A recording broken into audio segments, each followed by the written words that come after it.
सभी को जय जिनेन्द्र। परम पूज्य देवाधिदेव श्री 1008 शांतिनाथ भगवान की जय हो। 3,9 करोड़ महामुनि राजों की जय, जिनवानी माता की जय, उत्तम क्षमा धर्म की जय। आज 10 लक्षण पर्व का पहला दिन है, उत्तम क्षमा धर्म। ये क्षमा धर्म हम सभी के पास होना चाहिए, हम सबको जीवन में उतारना चाहिए। इससे बहुत ज्यादा फायदा है, क्योंकि क्रोध करते हैं तो क्रोध से हमारा ही नुकसान है, किसी अन्य का नहीं है, दूसरे का तो है ही। हमने जिसके ऊपर गुस्सा किया तो वो भी दुखी हो जाता है, परेशान हो जाता है। तो दूसरे को भी सुखी करें और हम भी सुखी हों। अगर हम शांत रहेंगे, हम क्षमा भाव रखेंगे, तो अपना भी अच्छे कर्मों का बंध होगा, हम भी प्रसन्न रहेंगे। और गुस्सा किया तो ना हम प्रसन्न ना दूसरा प्रसन्न। तो इसीलिए थोड़ा सा हमें सबको ध्यान रखना है, क्योंकि पहला धर्म शुरुआत यहीं से बताई है 10 धर्मों की। क्रोध अगर करेंगे तो क्या होगा, फिर उससे नरक गति का बंध होता है। गुस्सा करेंगे तो बाकी के धर्म हमारे जीवन में कैसे आएंगे, बाकी के 9 धर्म हमारे जीवन में नहीं आ पाएंगे। इसीलिए हमें क्रोध को नहीं करना, बहुत ध्यान रखना है, सभी के प्रति क्षमा का भाव रखना है। तो जैसे ही अंदर में क्रोध आए, अब क्रोध दिलाता कौन है, ये क्रोध आता कैसे है, वो भी हमें पता होना चाहिए। कि अंदर में कर्मों का उदय आता है, हमारे अंदर अनंत काल से हम क्या कर रहे हैं, इस संसार में जन्म मरण कर रहे हैं। कभी सबसे पहले हम निगोद में थे, वहां से निकले, चारों गतियों में भटक रहे हैं, कभी जानवर, कभी नरक में, कभी देव गति, तो कभी मनुष्य गति। सब गतियों में भटक रहे हैं। तो कितने सारे हमने कर्म बांध रखे हैं। नरकों में तो गुस्सा ही करते रहते थे, क्योंकि जो यहाँ गुस्सा करता है वो नरक में जाता है। तो नरक में जाके भी गुस्सा करते रहे, कितने सारे गुस्सा गुस्सा कर करके कर्मों को बांध लिया। तो इतने सारे कर्मों को बांधा, तो अब उनका फल आता है। तो हमें अंदर में गुस्सा आता है, कोई जरा सा थोड़ी सी भी गलती कर रहा है और उससे हमें गुस्सा आने लगता है। तो उससे नुकसान तो अपना ही है, कर्म गुस्सा करा रहे हैं, हमने कर लिया। तो अगर उस समय आयु का बंद हो जाए तो सीधा नरक गति का होता है। इसलिए हमें करना नहीं, हमें पता लग जाता है कि कर्म हमें गुस्सा दिला रहे हैं। तो पता तो लग रहा है कि अंदर में गुस्सा आ रहा है, लेकिन नहीं, बिल्कुल नहीं करना। तो क्षमा का भाव रखना है, क्योंकि क्षमा करने वाला भगवान बनता है। जितने भी आज तक भगवान बने वो सब इसीलिए बने क्योंकि उन्होंने क्षमा धर्म को अपनाया। अगर क्षमा धर्म जीवन में नहीं होगा तो भगवान नहीं बन सकते। तो इसीलिए ये अभ्यास करना है, और इस जन्म में अगर हम क्षमा धर्म का अभ्यास करेंगे तो वो कई जन्म तक संस्कार रहता है। मतलब अगले जन्म में भी हम शांत होंगे, उससे अगले में भी शांत होंगे। अपने मतलब कुछ लोग होते हैं ना कि बचपन से जो शांत स्वभावी होते हैं, तो वो इसीलिए होते हैं कि पिछले जन्म में भी वो शांत रहे, तो यहाँ भी उनका वही स्वभाव होता है।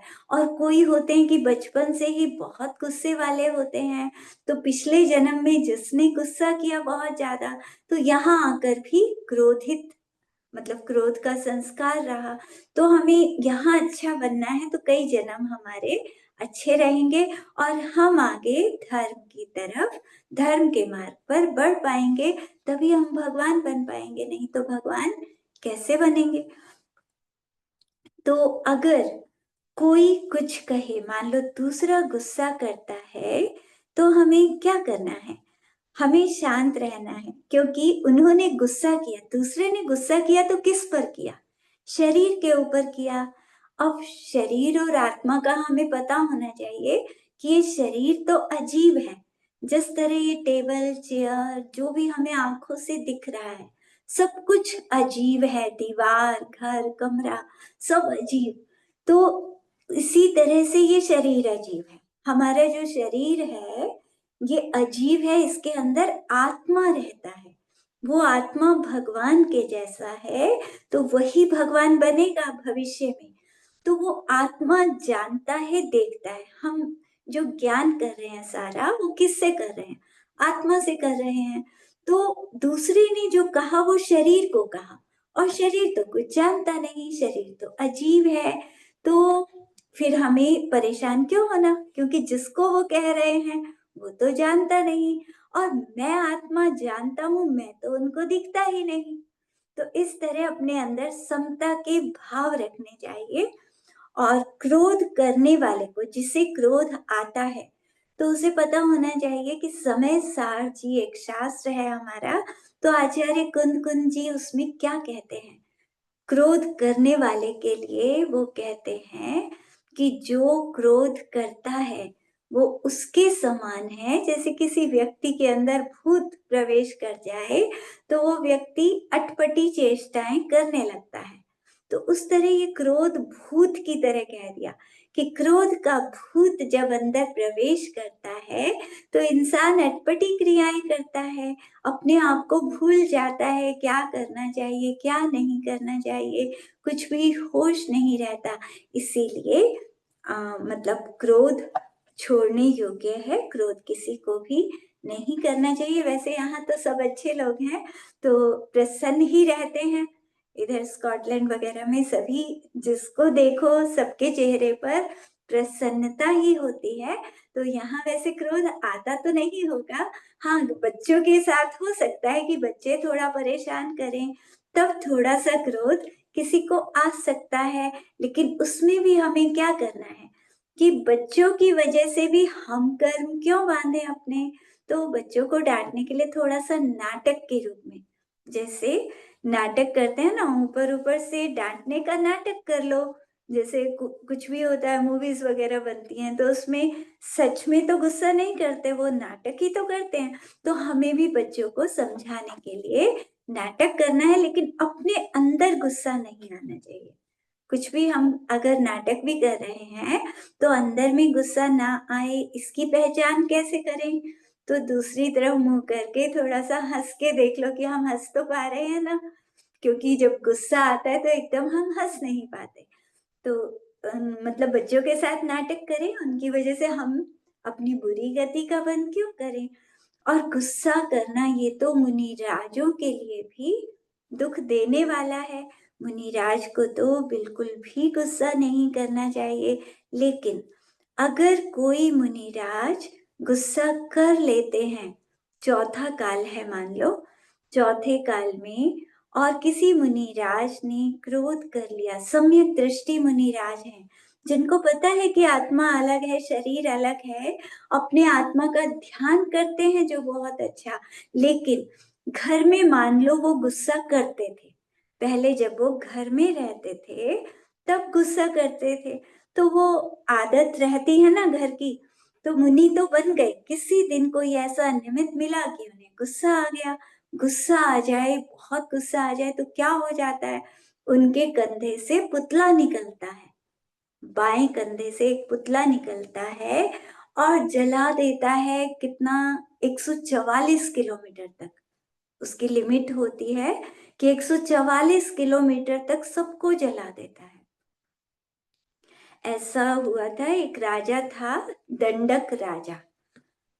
तो वो राजा जैन था, लेकिन उसके मंत्री जो थे वो अजैन थे, द्वेष करते थे जैन धर्म से।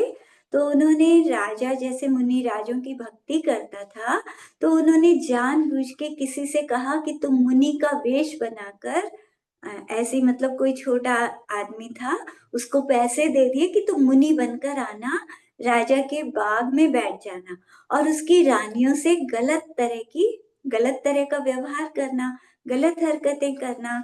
तो इस तरह से उसको बिठा दिया और राजा को दूर से दिखाया कि देखो वो जैन मुनि क्या कर रहे हैं तुम्हारी रानियों के साथ। तो उससे उस राजा के मन में द्वेष भाव जग गया कि हाँ, ये जैन मुनि तो अच्छे नहीं होते। तो अब क्या हुआ कि थोड़ी दिन के बाद 500 मुनिराजों का संघ उस शहर में आया। तो मंत्रियों ने राजा से कहा कि देखो, एक मुनिराज तो भ्रष्ट थे, अब ये 500 मुनिराज आ गए तो ये तो पूरे नगर को भ्रष्ट कर देंगे। तो राजा ने सोचा कि हाँ, ये मंत्री ठीक कह रहे हैं, और उसको गुस्सा आया। उसने गुस्से में मुनिराजों के लिए क्या कहा कि सबको घानी में पेल दो। तो सबको, एक एक मुनिराज को घानी में पिलवा दिया। तो ये क्रोध, क्रोध मतलब कितना बुरा है। अब उससे क्या होगा, राजा नरक में ही तो जाएगा मरकर। तो अब मुनिराज तो शांत होते हैं, समता के भंडार होते हैं, तो वो तो सब शांत रहे, देखते रहे, कोई बात नहीं, अपने आत्मा का ध्यान करते रहे। कौन मरेगा, शरीर मरेगा, आत्मा तो कभी मरता नहीं। आत्मा तो अच्छी गति में पहुंच ही जाएगा। अपना आत्मा का ध्यान कर रहे थे, नमोकार मंत्र पढ़ रहे थे। सब मुनिराजों ने बहुत समता रखी। एक भी मुनिराज ने क्रोध नहीं किया या कोई भी प्रतिकार नहीं किया। अब कुछ दिन बीत गए, और कुछ दिन के बाद एक और मुनिराज उसी नगर में आए। तो नगर में प्रवेश कर रहे थे तो किसी व्यक्ति ने कहा कि अरे, यहाँ मत आओ, कहीं और चले जाओ, इस नगर का राजा बहुत दुष्ट है, उसने 500 मुनिराजों को खानी में पिलवा दिया था, आप जाओ यहाँ से। तो मुनिराज को बड़ा दुख हुआ ये सुनकर कि 500 मुनिराज, और उनको इस तरह से मरवा दिया राजा ने। तो धीरे धीरे अंदर में गुस्सा आने लगा। मुनिराज को तो गुस्सा नहीं करना चाहिए, लेकिन वो सम्यक दृष्टि मुनिराज थे, घर में गुस्सा कर लेते थे, तो उन्हें वहां पर भी गुस्सा आ गया। उस राजा के ऊपर इतना गुस्सा आया कि उनके कंधे से पुतला निकला और पूरे नगर को जलाना, सबसे पहले राजा को जलाया और फिर पूरे नगर को जलाना शुरू कर दिया। तो 144 किलोमीटर तक सबको जलाया।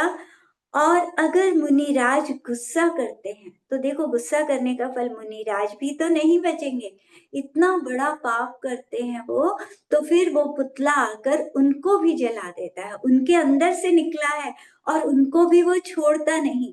तो मुनिराज भी नरक में जाते हैं अगर कोई गुस्सा कर ले तो इसीलिए क्रोध बहुत बुरा है, क्रोध नहीं करना चाहिए। तो अब वो राजा मरकर नरक में जाता है, जल जाता है अग्नि में और नरक में जाता है। नरक से आकर वो बनता है जटायु पक्षी। सभी ने सुना होगा राम लक्ष्मण सीता की कहानी, जब वो वनवास में थे उसी समय की ये बात है। उस समय वो जटायु के रूप में बनता है। तो जब राम और सीता आहार दे रहे थे मुनिराज को वन में, तब ये जटायु पक्षी वहां पर देख रहा था आहार, और उसको अपना याद आ गया पिछला भव, मुनिराज को देखकर कि अरे, मैंने मुनिराजों को ऐसे जलाया था। उसे ये भी याद आ गया कि मैं नरक में गया था इस पाप के कारण, नरक में मैंने कितना दुख भोगा, कितने अपार दुख भोगे। तो ऐसा याद आने से उसने वहीं पर मांसाहार का त्याग कर दिया, मन ही मन में सोच लिया कि अब मैं कभी भी मांस नहीं खाऊंगा, शाकाहार ही लूंगा। तो मुनिराज तो अवधि ज्ञानी थे, उनको पता लग गया। उन्होंने राम सीता से कहा आहार के बाद कि ये पक्षी, इसने नियम लिया है कि मांसाहार नहीं करूंगा, तो तुम्हारी जिम्मेदारी है कि तुम इसे शाकाहार भोजन कराना। तो सीता जिम्मेदारी लेती है कि ठीक है, मैं इसको भोजन कराऊंगी। तो वो उन्हीं के पास रहता था और वो शाकाहारी भोजन उसको कराती थी। तो रावण जब सीता को उठा कर ले गया था, तब इसी जटायु पक्षी ने रावण के ऊपर आक्रमण किया।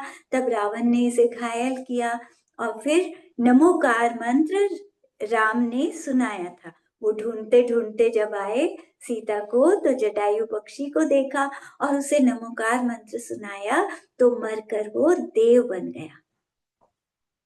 तो देव बनने के बाद उसने बाद में सहायता भी की, राम लक्ष्मण की उसने सहायता की। कैसे की कि ये होते हैं ना, कहानी लंबी हो जाएगी वैसे तो। चलो, अभी क्रोध की बात चल रही थी तो मैं उसी में बता दूंगी अभी। तो क्रोध से मतलब कोई मुनि राज हैं, ये तो बात हो गई कि पुतला निकलता है और वो जला देते हैं। ऐसे ही अगर किसी मुनिराज को क्रोध आता है, मान लो कि सम्यक दृष्टि ही मुनिराज है। जैसे एक और कहानी है एक राजा की, कि एक राजा था, उसका बेटा था और वो बहुत ताकतवर था, बहुत शक्ति थी उसमें, और उसके चाचा का बेटा था, वो बहुत कमजोर था। तो जो ताकतवर था राजा का बेटा, तो वो पूरा खंबा उखाड़ के और उसको उसके पीछे मारने के लिए भागता था। तो वो बहुत डरता था उससे।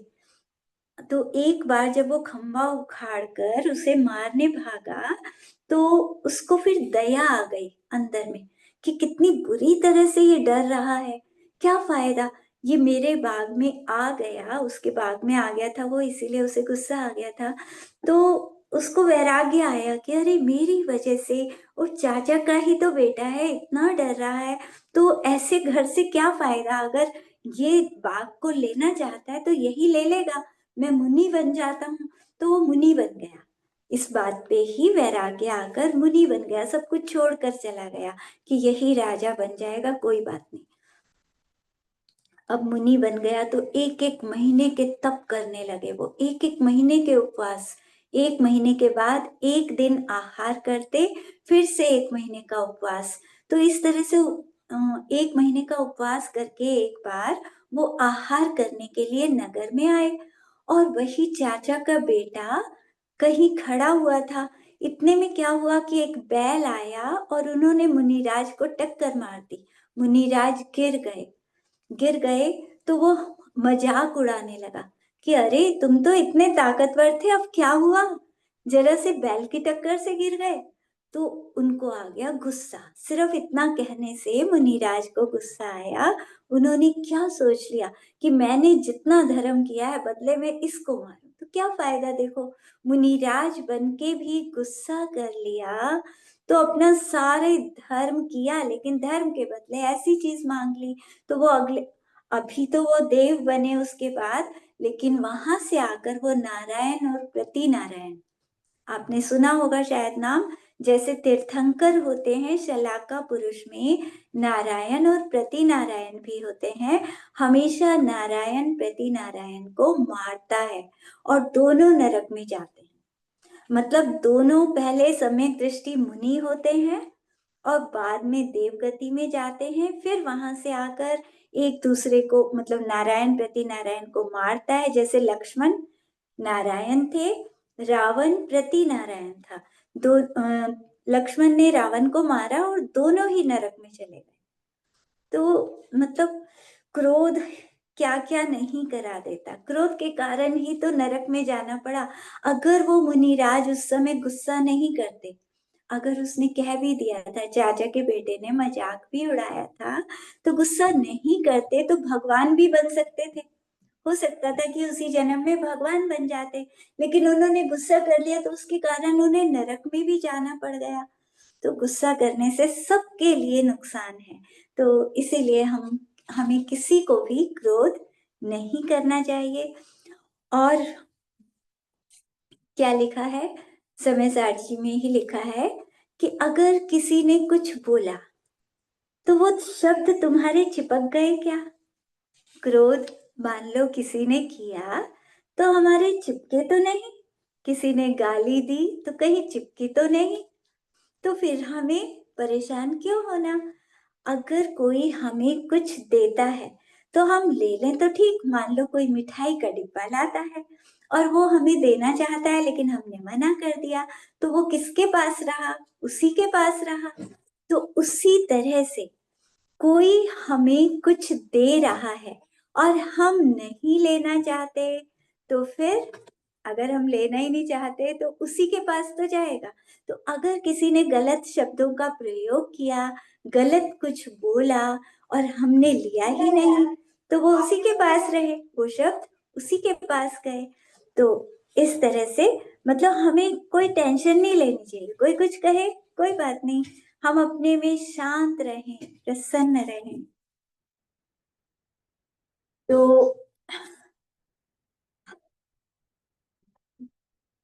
तो हमें क्या करना चाहिए, जब कोई गुस्सा करे उसके लिए क्या कहते हैं शास्त्रों में, कि कोई गुस्सा कर रहा है, तो हमें क्या करना है, या तो उस कमरे से चले जाना है, सामने रहना ही नहीं, क्योंकि सामने रहेंगे तो फिर क्या होगा, सामने रहेंगे तो उसे गुस्सा आएगा और वो हमें बोलेगा।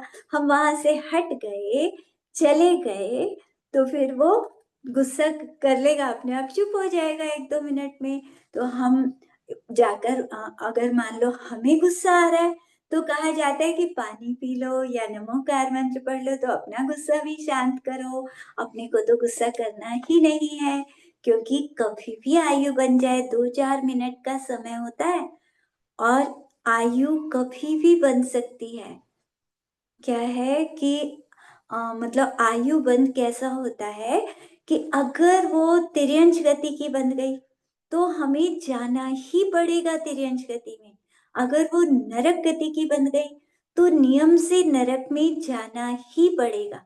मतलब जो आयु बन जाती है ना, तो फिर वहां हमें जाना ही पड़ता है, फिर कुछ नहीं कर सकते। इसीलिए बहुत ध्यान रखना चाहिए कि हम अगर गुस्सा आया भी, वैसे तो आना ही नहीं चाहिए, आया तो 1 या 2 मिनट से ज्यादा नहीं करना।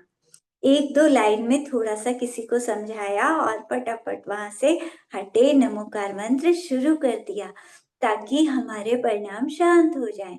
क्योंकि अगर ज़्यादा रह गया और उस समय आयु बन गई, तो फिर तो नरक में जाना ही पड़ेगा, और नरक में पहुँच गए। मान लो किसी की गुस्सा करते हुए नरक की आयु बन गई, अब नरक में गए तो कम से कम कितने वर्ष रहना पड़ेगा? 84,000 वर्ष। वैसे नरक की आयु कम से कम 10,000 की है, 10,000 वर्ष कम से कम रहना पड़ता है, लेकिन वो तिर्यंचों के लिए है। जो असंगी तिर्यंच होते हैं, उनकी वो आयु रहती है। मनुष्य अगर मरकर जाए तो कम से कम 84,000 वर्ष तक उसे नरकों में दुखों को सहना पड़ेगा। तो इसीलिए अब ये 84,000 तो कम से कम है।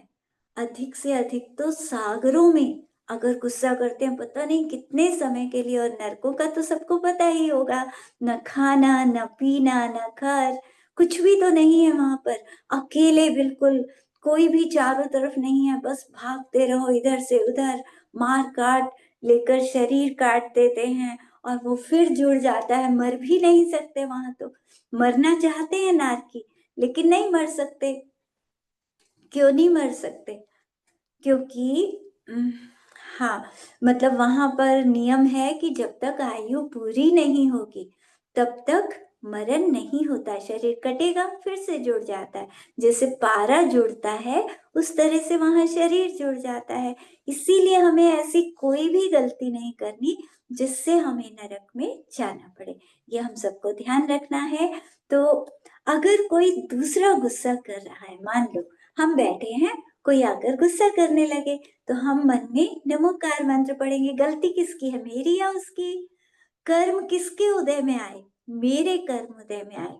पाप कर्म मेरा उदय में आया, मेरे कर्मों के कारण दूसरे ने गुस्सा किया। हमें पता ही नहीं कि गुस्सा कोई कर रहा है, उसमें गलती मेरी ही है, उसकी नहीं है, मेरे कर्मों की गलती है। मैंने कभी किसी के ऊपर गुस्सा किया था, मैंने कभी दूसरे को डांटा था, तो वो कर्म मेरा उदय में आया, और मेरे कर्म ने अब जो पास में होगा उसी को तो बुलाएगा। मेरा कर्म किसी दूर वाले को कैसे बुलाएगा? पास वाले को बुलाया और उसने मुझ पर गुस्सा कर दिया। तो हमें क्या करना है, नमोकार मंत्र पढ़ना है कि मेरे कर्म शांत हो जाएं। अंदर में जो मेरे कर्म उदय में आए हैं, पाप कर्म, वो शांत हो जाएं। तो उसके आने से तो फायदा हो गया ना मेरा, कि मैंने नमोकार मंत्र पढ़ना शुरू कर दिया, नहीं तो मैं ऐसे ही बैठा था। तो अच्छा है, धर्म में मन लग गया, धर्म, उससे कुछ पुण्य का बंध होगा। तो हमें कभी भी दूसरे पर गुस्सा नहीं करना। दूसरा गुस्सा कर रहा है तो वो मेरे कर्मों का दोष है, हमें तो उसको क्षमा करना है। वो गुस्सा कर रहा है और हम उसे क्षमा करें, क्यों? क्योंकि मेरी वजह से उसके कर्मों का बंध हो रहा है। क्योंकि मैंने कभी किसी के ऊपर गुस्सा किया था, तो वो मेरा कर्म उदय में आया, मेरा कर्म उससे गुस्सा दिलवा रहा है, उससे गुस्सा करवा रहा है। तो गलती किसकी है? मेरी। और कर्म, मेरा कर्म उससे गुस्सा करवा रहा है, उससे दिलवा रहा है गुस्सा। तो हमें क्या करना है कि हमें उस पर करुणा भाव रखना है। करुणा रखनी है कि अरे मेरी वजह से इसके कर्म बन रहे हैं, मुझे ऐसा नहीं करना चाहिए था, मैंने कभी किसी के ऊपर गुस्सा किया तो अब मेरी वजह से इसके कर्म बन गए, फिर इसके ऊपर कोई और गुस्सा करेगा तो मैं ऐसे काम क्यों करूं कि मेरी वजह से दूसरों के कर्म बने। तो मैं हमेशा प्रेम से बोलूं सबके साथ, अच्छी तरह से बोलूं।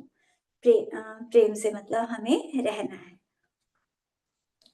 अब कोई कुछ कहे तो उसमें एक और बात भी कही जाती है कि दूसरा शब्दों से बोल ही तो रहा है, मार तो नहीं रहा।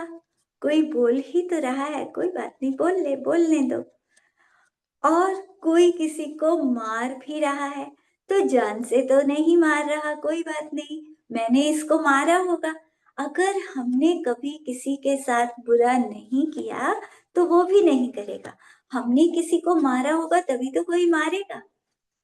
इस संसार में सारा खेल कर्मों का होता है। जैसा हम किसी के साथ करते हैं वैसा हमारे साथ होता है। जैसे एक राजा था गुरुदत्त, बहुत अच्छा राजा था, लेकिन उसके पास किसी शहर में, किसी गांव में एक शेर आने लगा। रोज एक शेर आता और किसी को भी वो उठाकर ले जाता था। तो अब क्या हुआ कि शेर के आने से सब परेशान हो गए, कि सबको बहुत डर रहता था। उन्होंने जाकर राजा गुरुदत्त से कहा कि राजा साहब, एक शेर आता है और हम सब बहुत परेशान हैं, आप कुछ कीजिए उसके लिए। तो राजा अपनी सेना लेकर चल दिया शेर को पकड़ने के लिए। तो बहुत शोर मचाते हुए सब जा रहे थे। शेर ने शोर को सुना तो वो डरकर गुफा के अंदर चला गया। तो उन्होंने देख लिया कि शेर गुफा के अंदर गया है। राजा को बताया कि शेर गुफा के अंदर है इस समय। तो राजा ने कहा कि लकड़ियां डालो पहले तो अंदर उस दरवाजे से, और फिर पत्थर से बंद कर दो दरवाजे को, ताकि शेर बाहर ना निकल सके। और उसमें लकड़ियों में अंदर आग लगवा दी। अब शेर भाग नहीं पाया और जिंदा उसी में जलकर मर गया। चाहे अच्छे के लिए भी किया था, लेकिन काम तो गलत है ना। किसी जीव को जलाया तो उसका फल कभी ना कभी तो मिलता ही है।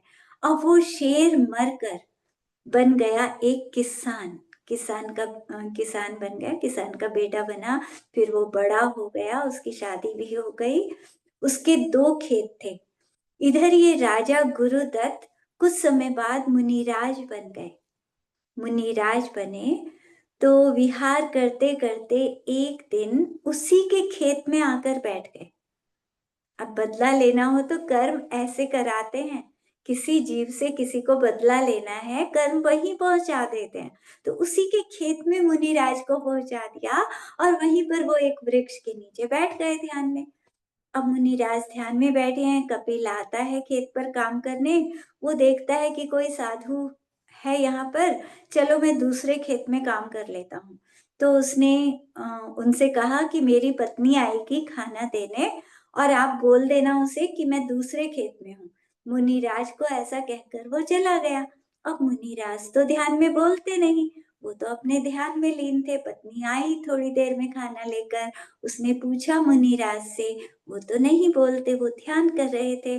तो वो वापस घर चली गई। अब कपिल को बहुत तेज भूख लग रही थी, घर गया और पत्नी पर गुस्सा करने लगा कि अब तक खाना क्यों नहीं लाई।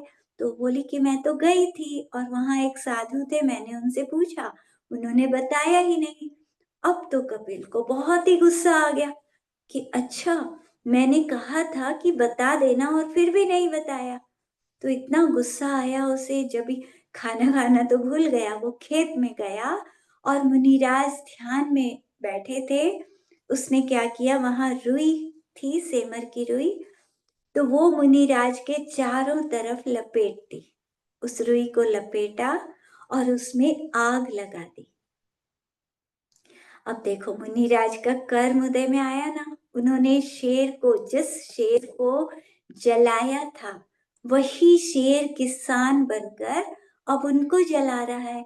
तो मुनिराज तो शांत स्वभाव से अपने ध्यान में रहते हैं कि मैंने कभी इस जीव को जलाया होगा, तो इसीलिए ये मुझे जला रहा है। तो वो तो कोई बात नहीं, अपना क्षमा भाव रखते हैं कि मैं इस जीव को क्षमा करता हूँ जो मुझे जला रहा है, कोई मुझे किसी से बैर नहीं। और अपने आत्मा के ध्यान में, ध्यान तो वो कर ही रहे थे, उसी आनंद में फिर से आ जाते हैं। शरीर जल रहा है, बाहर में शरीर में आग लग रही है, बहुत कष्ट हो रहा है, लेकिन अंदर उन्हें आत्मा का आनंद आ रहा है। और आनंद ऐसा आता है कि बाहर के कष्ट का पता ही नहीं लगता। ये मुनिराजों की विशेषता है कि जो मुनिराज चौथे काल के मुनिराज, अभी पंचम काल में तो इतनी शक्ति नहीं है, अभी तो शरीर बहुत कमजोर है, सहनन बहुत कमजोर है, लेकिन चौथा काल और वज्र वृषभ नाराज सहनन जिनका होता है, तो उनके अंदर बहुत शक्ति होती है और वो हर तरह के उपसर्ग को सहन कर लेते हैं। तो शरीर जल रहा है, धीरे धीरे उन्हें इतना आनंद आने लगा कि शरीर जहाँ जल रहा था, जहाँ दर्द हो रहा था, वहां पर और ज्यादा आनंद आने लगा। पूरे आत्मा के प्रदेशों में आनंद ही आनंद, इतना आनंद आया कि अब जलने का कुछ पता ही नहीं लग रहा था। शरीर जल रहा है, कोई बाहर से देखे तो उसे लगेगा कि अरे कितना कष्ट हो रहा होगा इनको, पूरा शरीर जल रहा है अग्नि में, भयंकर वेदना हो रही होगी। लेकिन मुनिराज को तीव्र आनंद आ रहा था अंदर में, और उसी आनंद को लेते लेते बिल्कुल अपने आत्मा में इतना लीन हुए कि वो थोड़ी देर में ही भगवान बन गए। एकदम उनका शरीर जो जल गया था वो फिर से बिल्कुल ठीक हो गया। जैसे ही भगवान बनते हैं तो जला हुआ शरीर, कटा हुआ या कोई जानवर खा जाए, वो सारा शरीर फिर से बिल्कुल बहुत सुंदर हो जाता है। तो अरिहंत बनते ही सारे दुख खत्म हो जाते हैं। इस संसार में जब तक हम रहते हैं तब तक कष्ट रहते हैं, लेकिन एक बार भगवान बन जाएं तो फिर कोई भी दुख, किसी भी तरह का कष्ट नहीं आता। तो भगवान बनते हैं, अरिहंत बन जाते हैं, तब उसका गुस्सा भी शांत हो जाता है। जब वो देखता है कपिल कि अरे ये तो भगवान बन गए, फिर उनके चरणों में जाकर, क्योंकि जैसे ही कोई मुनिराज भगवान बनते हैं तो स्वर्गों से देव आते हैं, देव आते हैं और उनका उत्सव मनाते हैं। जब वो देखता है कि आकाश में इतने सारे देव आ रहे हैं, विमान में बैठ बैठकर हर दिशा से देव आ रहे हैं और उनकी पूजा कर रहे हैं, तब उसे लगता है कि अरे ये तो बहुत बड़े हैं और मैंने इनके साथ ऐसे कर दिया। फिर वो उन भगवान के चरणों में जाकर क्षमा मांगता है अपने पाप के लिए। तो इस तरह से ये क्रोध जो होता है, मतलब क्रोध हो या नहीं हो, लेकिन कर्मों के फल की बात चल रही थी कि हम जैसा जिसके साथ करेंगे वही जीव हमसे उसी तरह से बदला लेता है। तो हमें इस संसार में सबका अच्छा करना चाहिए, सबके लिए हम अच्छा सोचें, हम किसी का बुरा ना सोचें, किसी का बुरा ना करें, सबके प्रति अच्छे भाव रहेंगे तो हमारा अच्छा होगा। हम जैसा जिसके लिए सोचेंगे, हमने सिर्फ सोचा, किया नहीं। मतलब करने से कर्म बनते हैं या सोचने से बनते हैं? करने से तो बंधेंगे ही। अगर मन में गलत सोचा, उससे भी कर्मों का बंध हो जाता है। सिर्फ सोचने से भी बहुत सारे कर्म बन जाते हैं। एक यहाँ मध्य लोक में अंतिम समुद्र है, बहुत सारे समुद्र हैं यहाँ, द्वीप समुद्र। तो सबसे अंतिम समुद्र है स्वयंभू रमण समुद्र, नाम है उसका। तो उसमें एक मगरमच्छ रहता था, बहुत बड़ा मगरमच्छ था। मतलब ये समझो वहां पर 12,000 किलोमीटर इतने बड़े बड़े मगरमच्छ भी होते हैं उस समुद्र में, क्योंकि वो समुद्र बहुत बड़ा है। तो उसके कान में एक छोटा सा मत्स्य रहता था, तंदुल मत्स्य उसका नाम था। अब वो क्या करता था, बड़ा मगरमच्छ सोता रहता था और उसके मुंह के अंदर मछलियां आती और वापस बाहर चली जाती। तो वो कान में से झांक के देखता था कि अरे, ये मगरमच्छ सो रहा है और इस इतनी सारी मछलियां आ रही हैं, ये खाता ही नहीं। मैं इसकी जगह होता तो सारी खा जाता। तो पूरे जीवन सिर्फ उसने ये बात सोची, खाया एक को भी नहीं। सिर्फ सोचने से बड़ा मगरमच्छ तो साथ में नरक गया ही, ये छोटा मगरमच्छ, छोटा मत्स्य भी साथ में नरक में गया। सिर्फ सोचने से इतना सारा पाप लग गया कि नरक में जाना पड़ा। हिंसा की भी नहीं, सिर्फ मन से ही तो सोचा था। तो हमें मन से भी कभी किसी का बुरा नहीं सोचना, कभी किसी के लिए गलत भाव करने नहीं, और क्रोध से तो बचकर रहना है। क्रोध के लिए एक और बात बताई, जैसे वैद्य जी हैं, कोई वैद्य हैं और किसी को सांप ने काट लिया। अब सांप ने काटा तो उसको लेकर आए वैद्य जी के पास। वैद्य जी ने कोशिश करी कि इसका जहर उतर जाए, लेकिन वो जहर उतार नहीं पाए। तो क्या वो खुद जहर खा लेंगे? ऐसा तो नहीं होता ना कि वैद्य जी जहर नहीं उतार पाए तो अब खुद जहर खा के मर जाए, कि इसका नहीं उतार पाया तो मैं ही खा लूं, मैं ही मर जाऊं। ऐसा तो नहीं होता। तो उसी तरह से क्रोध को कहा है, कोई व्यक्ति अगर क्रोध में हमारे पास आता है तो वो तो क्रोध का जहर पिए हुए है, और हम वैद्य की तरह, हम इस समय वैद्य की तरह हैं।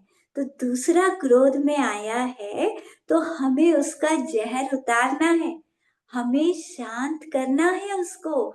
जैसे वैद्य दवाई देकर जहर उतारता है, तो हमें उसको शांत करने के लिए प्रेम से बोलना है, थोड़ा आराम से बोलना है, ताकि उसका गुस्सा शांत हो जाए। लेकिन अगर उसका गुस्सा शांत नहीं हो पाया, तो ऐसा थोड़ी कि हम भी गुस्सा कर लें। अगर हमने भी गुस्सा कर लिया, फिर तो हम उस वैद्य की तरह हो जाएंगे, ये जिसने जहर खा लिया, उसका जहर नहीं उतार पाया तो खुद जहर खा लिया। तो क्रोध तो जहर है। दूसरे का क्रोध हमें शांत करना है, लेकिन हमें खुद से क्रोध नहीं करना। तो क्रोध, ये तो मतलब पहली कषाय है, 4 कषाय होती हैं, क्रोध, मान, माया, लोभ। तो सबसे पहली कषाय, इस क्रोध को हमें जीतना है। क्रोध को हटाकर और अपने अंदर क्षमा का भाव रखना है। हमें क्षमा किससे मांगनी है? हमें सबसे मांगनी है। संसार के सब जीवों के प्रति मैंने कभी भी पिछले जन्मों में आज तक जिसका बुरा किया हो, चाहे वो नरक में हो इस समय, चाहे देव गति में हो, तिर्यंच गति में हो या मनुष्य गति में हो, वो कहीं भी हो इस 3 लोक में, मैं उन सब जीवों से क्षमा मांगता हूँ। और मैंने जिन जिन का बुरा किया, वो अभी चाहे नरक में है, आकर बदला लेंगे ना, तो पहले ही क्षमा मांगो, सबसे क्षमा मांगो। देव गति में है, मनुष्य गति में है, तिर्यंच गति में है, मैंने पिछले जन्मों में जिन जिन के साथ बुरा किया, मैं उन सब जीवों से क्षमा मांगता हूँ। क्योंकि अगर हमने किसी का बुरा किया है तो कर्म, जैसे अभी कपिल मुनिराज वहीं उसी के खेत में जाकर बैठ गए थे ना, विहार करते करते वहीं आ गए। तो कर्म हमको वहीं पर ले जाएंगे, हमने जिसका बुरा किया कभी ना कभी उसी से मिलेंगे और फिर वहां पर वो बदला लेगा। तो इस संसार का नाटक यही है कि जो जैसा करता है, मतलब कुछ भी करें तो सब जीव अपना बदला लेते रहते हैं। जिसने जिसके साथ बुरा किया फिर वो बदला लेगा अगले जन्म में।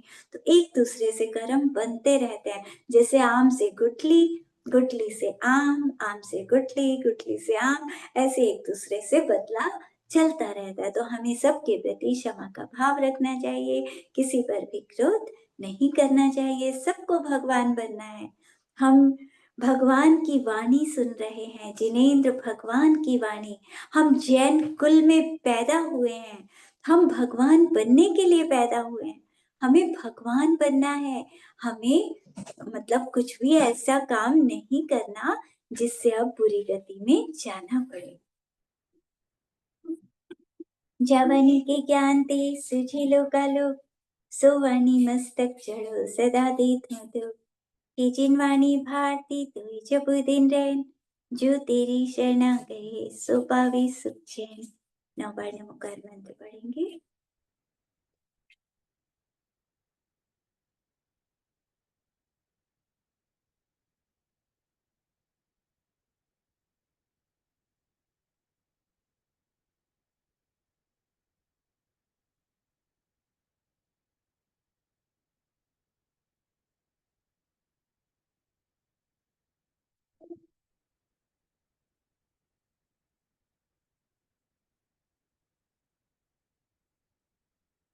आप में से किसी को कुछ पूछना हो तो पूछ सकते हैं। जो मैंने अभी बातें बताई हैं उसमें अगर किसी को भी कोई शंका हो तो आप पूछ सकते हैं, कुछ समझना हो उसमें।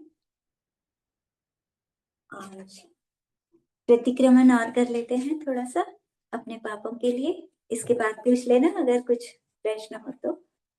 हे जिनेंद्र परमात्मा, आप अपना वो कर सकते हैं, अनम्यूट कर सकते हैं और आप पीछे पीछे बोल सकते हैं। पहले मैं बोलूंगी, वही शब्द आप रिपीट करेंगे। अनम्यूट कर सकते हैं, अपना माइक खोल लें। हे जिनेंद्र परमात्मा, मैंने मन से वचन से जाने में या अनजाने में, जाने में या अनजाने में, आज तक जितने भी पाप किए हों, आज तक जितने भी पाप किए हों, कराए हों कराए हों या अन्य करते हुए की अनुमोदना की हो, मेरे वो सभी पाप मिथ्या हो जाएं। मेरे वो सभी पाप मिथ्या हो जाएं। मुझे उन सभी पापों के लिए क्षमा करना। मुझे उन सभी पापों के लिए क्षमा करना। मैंने किसी के ऊपर क्रोध किया हो, मैंने किसी के ऊपर क्रोध किया हो, किसी के बारे में बुरा चिंतन किया हो, किसी के बारे में बुरा चिंतन किया हो, किसी का दिल दुखाया हो, किसी का दिल दुखाया हो, किसी की निंदा की हो, किसी की निंदा की हो, मेरे द्वारा किसी जीव की हिंसा हुई हो, मेरे द्वारा किसी की भी हिंसा हुई हो, मैं उन सब जीवों से क्षमा मांगता हूँ। मैं उन सब जीवों से क्षमा मांगता हूँ। मेरा इस संसार में किसी एक जीव से भी बैर या विरोध नहीं, किसी भी एक जीव से बैर या विरोध नहीं, सब जीवों के प्रति मैत्री का भाव है। सब जीवों के प्रति मैत्री का भाव है। हे जिनेंद्र परमात्मा, हे जिनेंद्र परमात्मा, स्वप्न में भी मुझे जो दोष लगे हों, स्वप्न में भी मुझे जो दोष लगे हों, उन सब दोषों के लिए क्षमा करना। उन सब दोषों के लिए क्षमा करना। जब तक मुझे मोक्ष की प्राप्ति ना हो, जब तक मुझे मोक्ष की प्राप्ति ना हो, तब तक हर जन्म में शास्त्रों को पढ़ता रहूं, तब तक हर जन्म में शास्त्रों को पढ़ता रहूं, हर जन्म में आपके चरण कमलों की शरण में रहूं, हर जन्म में आपके चरण कमलों की शरण में रहूं, पर निंदा में मौन रहने का प्रयास करूं। निंदा में मौन रहने का प्रयास करूं। मुझे सम्यक दर्शन पाना है, मुझे सम्यक दर्शन पाना है, सम्यक चारित्र प्रकट करना है, सम्यक चारित्र प्रकट करना है, समाधि मरण करना है, समाधि मरण करना है। मैं विदेह क्षेत्र में मुनिराज बनूंगा, मैं विदेही क्षेत्र में मुनिराज बनूंगा, आत्म ध्यान में लीन हो जाऊंगा, आत्म ध्यान में लीन हो जाऊंगा, मिथ्यात्व के टुकड़े टुकड़े कर दूंगा, मोहनीय कर्म को चूर चूर कर दूंगा, मैं शपथ श्रेणी लगाऊंगा। मैं शपथ श्रेणी लगाऊंगा। अपने आत्मा को हीरे की तरह चमकाऊंगा। अपनी आत्मा को हीरे की तरह चमकाऊंगा। मैं भी आपकी तरह अरिहंत बन जाऊंगा। मैं भी आपकी तरह अरहंत बन जाऊंगा। आकाश के मध्य में विराजमान हो जाऊंगा। आकाश के मध्य में विराजमान हो जाऊंगा। करोड़ों सूर्यों जैसा प्रकाश मेरे आत्मा से भी निकलेगा। करोड़ों तीन लोक मेरे आत्मा में भी झलकेगा। मैं भी आपकी तरह आठों कर्मों को नष्ट कर दूंगा। सिद्ध शिला पर पहुंच जाऊंगा। सिद्धों के बीच में विराजमान हो जाऊंगा। अनंत सुख में डूब जाऊंगा। अनंत आनंद में लीन हो जाऊंगा। हमेशा के लिए सारे दुखों को नष्ट कर दूंगा। नमोस्तु भगवान, नमोस्तु भगवान, नमोस्तु। हम सबको ये भावना करनी चाहिए कि हम बहुत जल्दी अरिहंत बन जाएं, सिद्ध बन जाएं, क्योंकि आज तक कभी हमने ये भावना की ही नहीं। हमने क्या मांगा कि अगले भाव में भी ऐसे ही अच्छा परिवार हो, अच्छा सब कुछ हो, लेकिन कभी ये तो सोचा ही नहीं कि हम अरिहंत बन सकते हैं, हम स्वयं भगवान बन सकते हैं। ऐसा कभी भी नहीं सोचा। तो हमें ये भावना करनी है भगवान बनने की, और निश्चित रूप में अगर हम भावना करेंगे तो कभी ना कभी अवश्य भगवान बनेंगे। अब अगर कुछ भी पूछना हो तो आप पूछ सकते हैं, किसी को कोई भी शंका हो तो। सबको समझ आ गया था जो मैंने समझाया था? हाँ जी। ठीक है, चलो तो बस करना है फिर। ठीक है, ओके, सभी को जय जिनेंद्र। जय जिनेंद्र जी, जय जिनेंद्र जी। जय जिनेंद्र। जय जिनेंद्र। जय जिनेंद्र।